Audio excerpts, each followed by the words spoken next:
found cash I had given my parents to pay for my sister's education. It's not what you think, parents said, but I didn't believe and cancelled family vacation in Europe.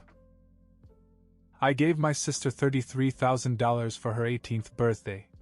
It wasn't just a gift, it was an investment in her future.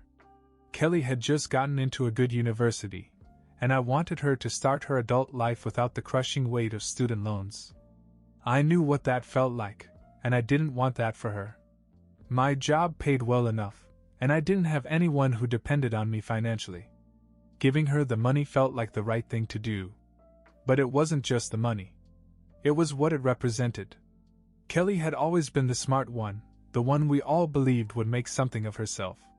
She had dreams of being a journalist, of traveling the world and writing stories that mattered. I believed in her.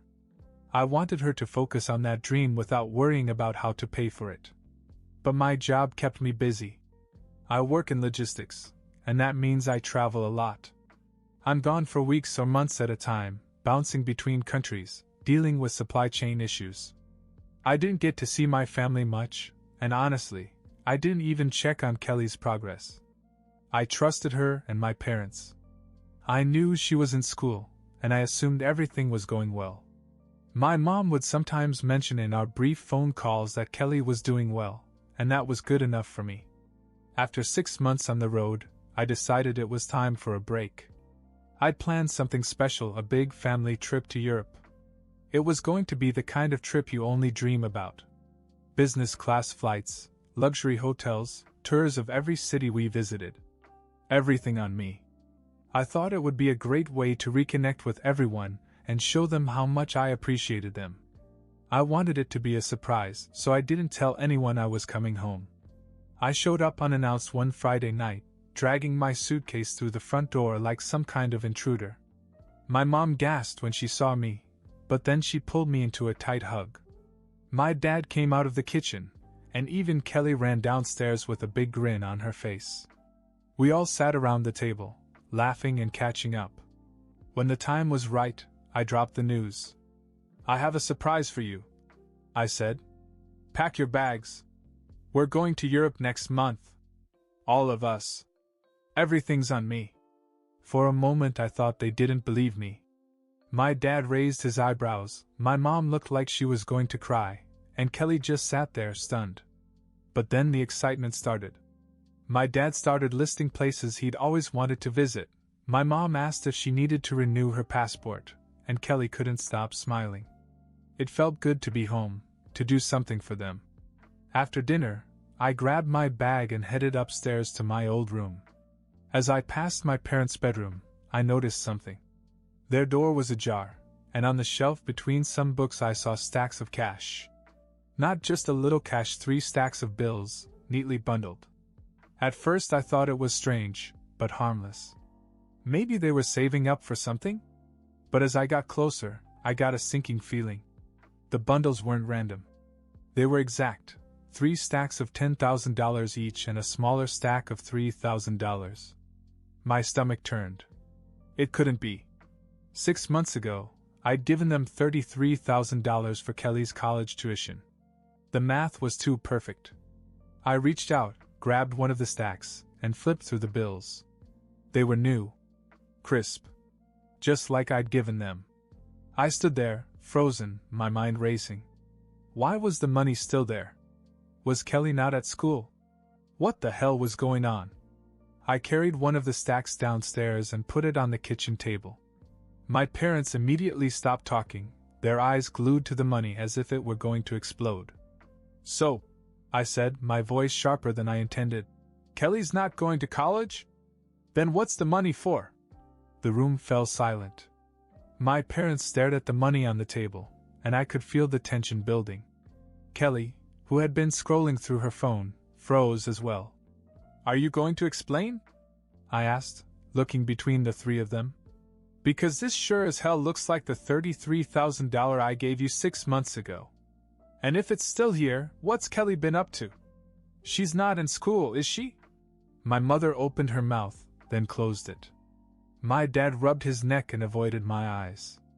Kelly looked down at the floor, her face turning red. "Look," my dad finally said. It's not what you think. Oh, really? Then what is it? I said, my voice rising.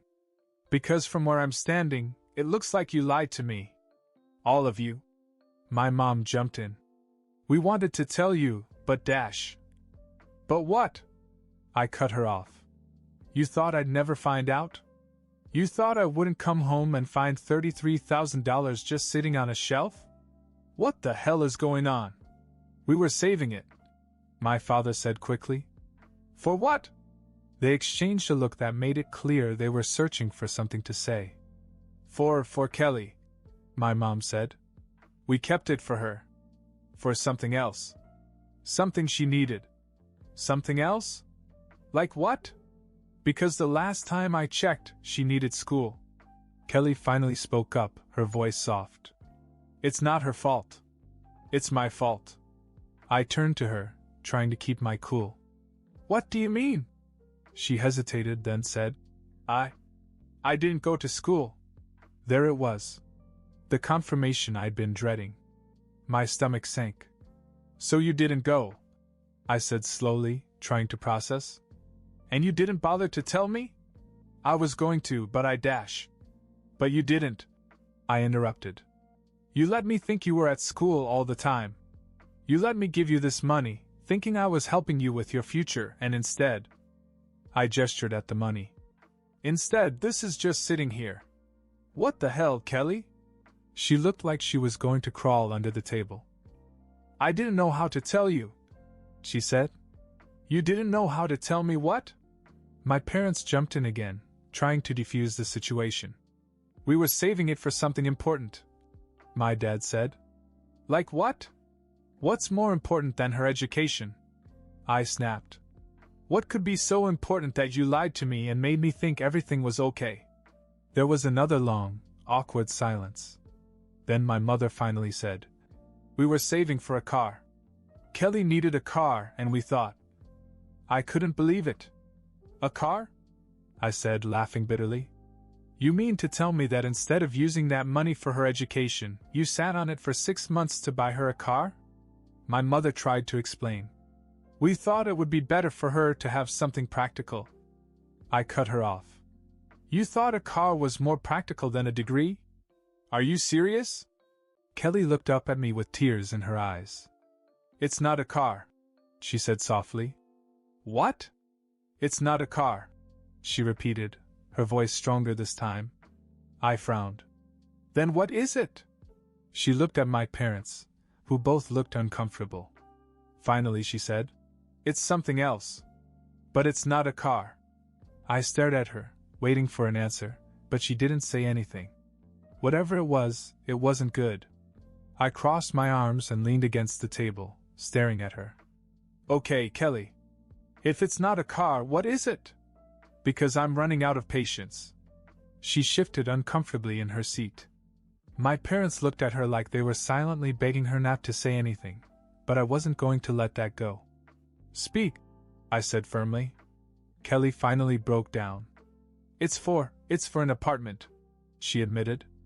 An apartment? I repeated, completely thrown. What are you talking about? You live here. Why do you need money for an apartment? My dad tried to jump in again, but I stopped him with a look. No. Let her explain. Kelly swallowed hard. I didn't want to go to college, she said. I know you were trying to help, but college, it wasn't for me. I didn't want to disappoint you, so I let you think I was going, but I've been working instead.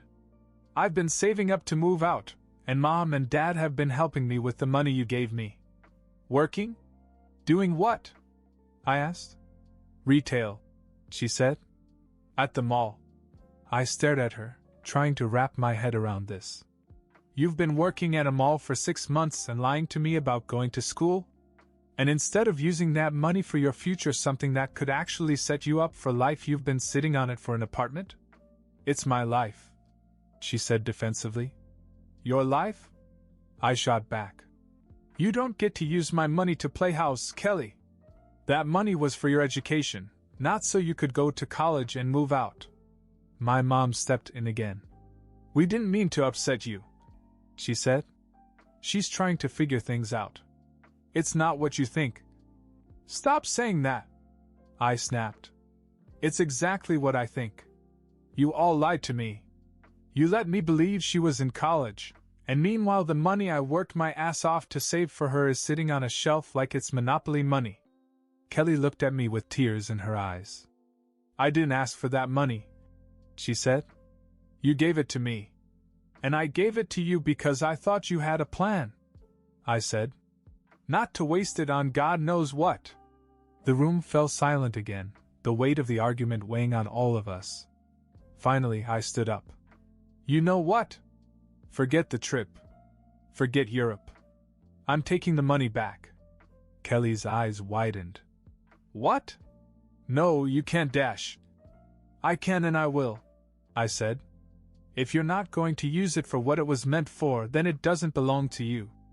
End of story. My dad started to protest, but I didn't care. I turned on my heel and marched back upstairs, grabbing the other stacks of money off the shelf. I stuffed them into my bag, zipped it up, and came back downstairs to see Kelly crying and my mom trying to comfort her. My dad just looked defeated. I stood in the doorway. If you wanted help, you should have asked. If you didn't want to go to school, you should have told me. But lying to me? Hiding this? I can't trust any of you right now. Kelly sobbed harder, and my mom gave me a pleading look. Please don't do this. She needs the money, Dash. For what? I asked. For a lease she probably won't be able to afford after the first year? For some fantasy about moving out? No. It was for her education. If she doesn't want it, fine. But she can't use it for anything else. Not after all this. I turned and walked out the door, my bag slung over my shoulder. I needed time to think. I needed to figure out what to do with this mess. But one thing was clear, the faith I had in my family? It was gone. I didn't sleep that night. I sat in my hotel room with the bag of money on the floor, my mind racing. Everything felt wrong. I was angry, sure, but underneath I was confused. Kelly had always been the responsible one, the one with her head on straight. This wasn't like her. And my parents, why would they go along with this? I couldn't just let it go. I needed answers. The next morning I went back to the house. They didn't seem surprised to see me when I knocked on the door. My dad let me in, but no one said a word. Kelly was sitting on the couch, her eyes puffy from crying, and my mom looked like she'd been waiting for round two. I need the truth, I said, dropping the bag on the coffee table. All of it. No more lies, no more excuses. What's really going on? My mom and dad exchanged a look, and then Kelly broke the silence. I didn't want to tell you because I knew you'd be mad, she said. But I'm not just moving out. I'm moving in with someone. I frowned. What? Who? Kelly hesitated and then said, Nick. It took me a second to place the name. Nick was her high school boyfriend, the guy she'd been seeing on and off for years. I hadn't thought much of him. He was the kind of kid who barely got by in school and never seemed to have a plan for his life. You're moving in with Nick? I said, trying to keep my voice calm. She nodded. We've been planning it for a while. He's been saving too, and we've been looking at apartments. But I didn't want to tell you because I knew you'd think it was a mistake. A mistake? Of course it's a mistake. What does he even do for a job? He finds things out, she said, avoiding my eyes. I couldn't believe what I was hearing. Figuring things out? Kelly, are you serious? You're dropping out of school and spending all that money to move in with a guy who doesn't even have his life together? It's not like that, she said defensively. He works in his dad's auto shop. He has a plan, okay? I sat down and tried to take it all in. This is crazy. You're throwing everything away for some guy. It's not just for him, she said quietly. It's for us. I love him. I ran my hand over my face, trying to calm myself. Kelly, I don't even know what to say to you right now. I don't even have words. Then my dad, who'd been quiet the whole time, finally spoke. It's not just Nick, he said in a low voice. I turned to him. What does that mean? He looked uncomfortable, but continued. There's something else you don't know. What? I said, narrowing my eyes. Kelly spoke up, her voice barely above a whisper. I'm pregnant. The words hit me like a punch in the gut. I stared at her, my mind racing. You're what? I'm pregnant, she repeated, tears in her eyes again. That's why we saved for the apartment. We need our own place.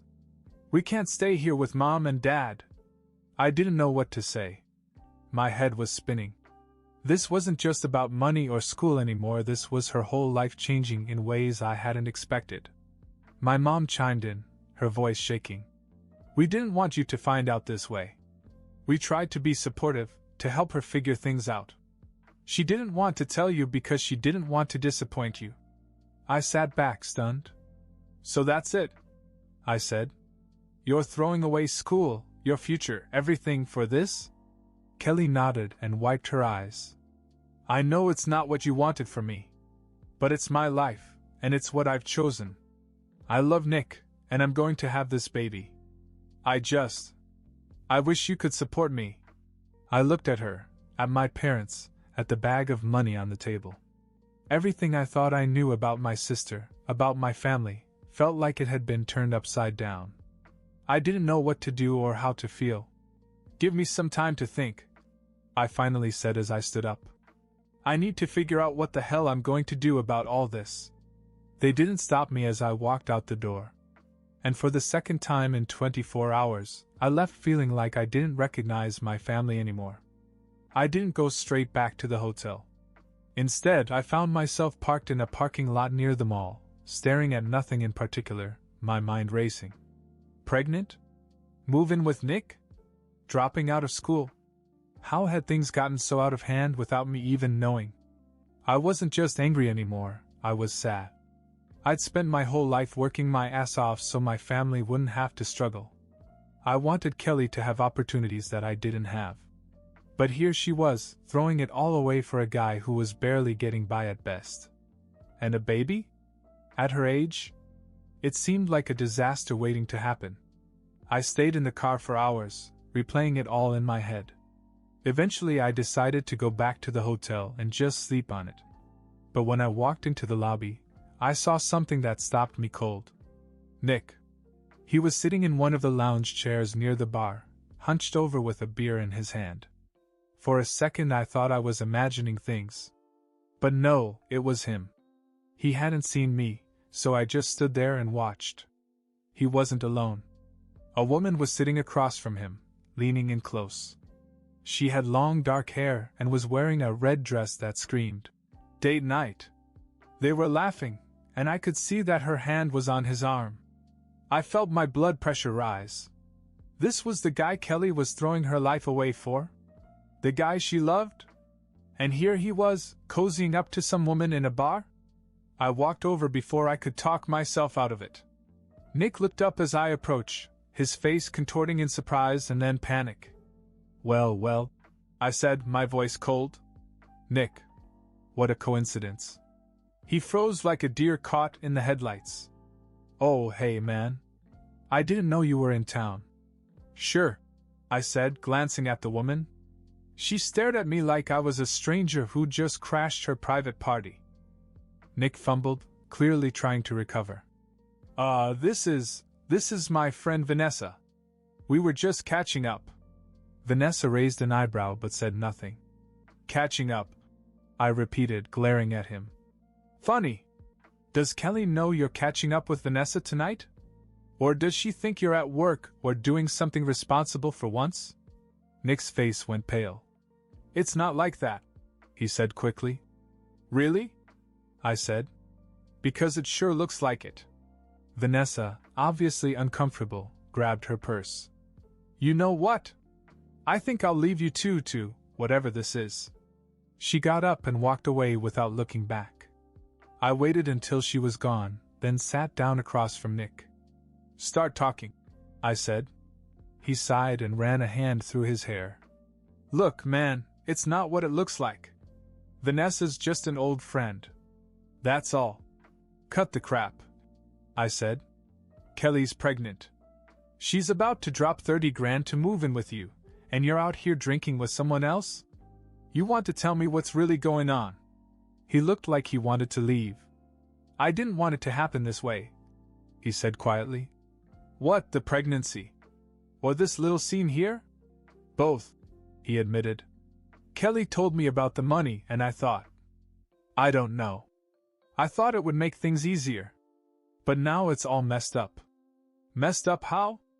I asked, leaning in. What are you hiding, Nick? He hesitated, and for a second I thought he might not answer. But then he said something I hadn't expected. I'm in trouble, he said.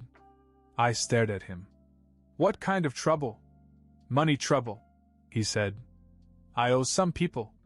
It's bad. How bad? He looked around, as if afraid someone might overhear. 10 grand. Maybe more. I got in over my head, and now they're coming after me. I sat back, the pieces starting to come together. So what? You're going to use Kelly's money to bail yourself out? No, he said quickly. I wouldn't do that to her. I raised an eyebrow.